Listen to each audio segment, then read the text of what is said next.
welcome to a very jelly Christmas, day 5. It's December, in the winter, it's definitely getting cold. So for today's craft, I want to make myself a little snuggle buddy, and I'm going to be making the cutest gingerbread cushion. The first step in making your new favourite Christmas snuggle bud is to find a template. I found the perfect gingerbread shape and printed it out in a big size to give me a big cushion. Tape the template together and cut it out. I found this £4 fleece blanket in a store and thought it was a nice snuggly fabric to use. So fold the fabric over and pin the template into place.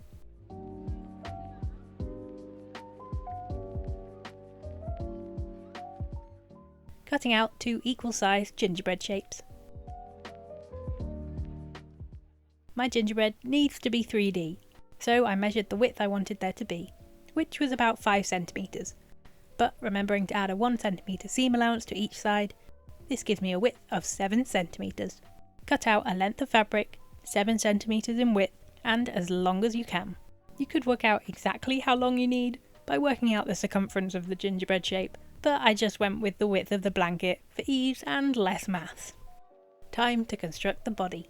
Make sure the right side of the fabric is facing up, then pin or clip the long strip of fabric right sides together all along the edge of one of the body pieces.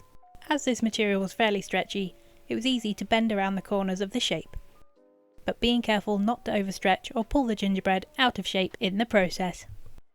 My strip of material actually ended up being a pretty perfect length, which was more luck than judgment, but we will take those easy Christmas craft wins. Sew round the edges, going slowly around corners and bends, making sure to keep your needle down at all times when moving the material around.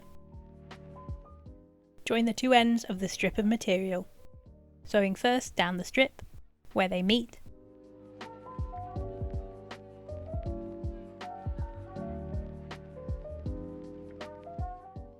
then attaching the loop to the body of the gingerbread, following the same line as you were sewing before.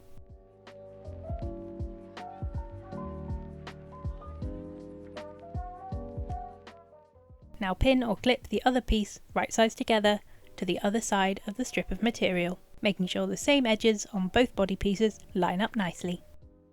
But this time leave a small gap along a fairly straight edge. Once you've finished sewing, turn your gingerbread out using the small gap that we just left.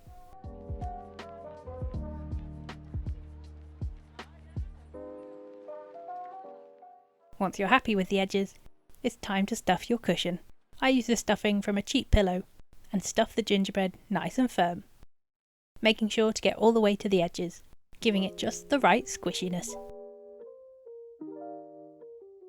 Once you're happy with the stuffing, close up the opening using an invisible stitch like a ladder stitch. Insert your needle and thread into one edge, hiding the tail inside. Sew into the other edge, bringing your needle back out a small distance up from the last stitch. Stitch over to the other side again, bringing the needle back out a small distance up, and repeat this all the way along the opening. When you pull the thread tight, the gap will close up nice and neatly. Finally, time to add some detail. There are many different ways you could decorate your gingerbread, but the way I chose was to take some chunky white wool to act like piped icing. Lay the wool on top of the leg of the gingerbread in a squiggly kind of line. Then, using a needle and thread, anchor the end of the wool to the fabric with a few stitches.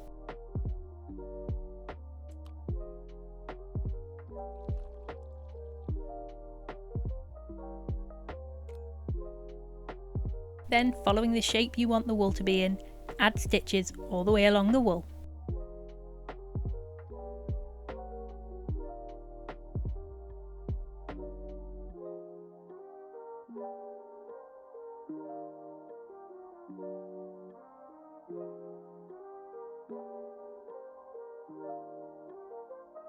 Repeat this for both legs and arm details.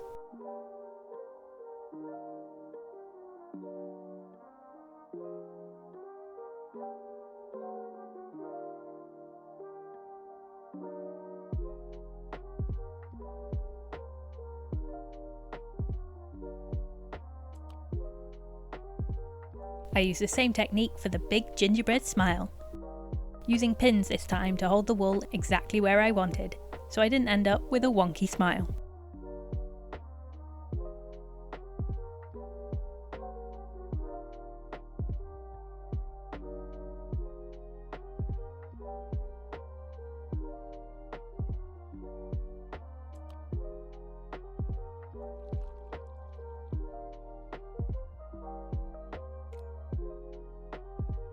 For the eyes, I wrapped a piece of wool around itself to give a circle shape and stitched this onto the gingerbread face, again pinning them down to make sure the eyes were where I wanted.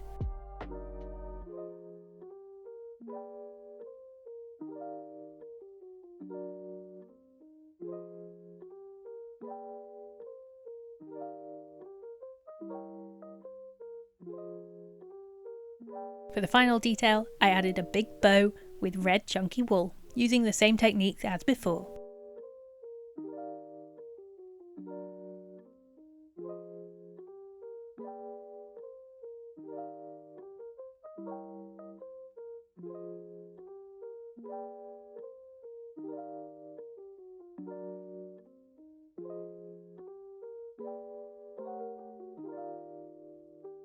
I left the tails of the bow loose, cutting them to the same length. And your perfect movie watching partner is complete.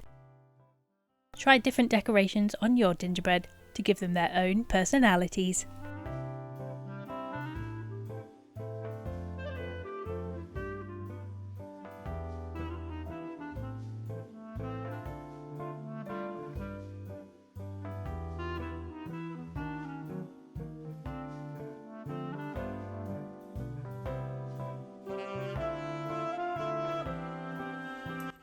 And that is day 5 complete.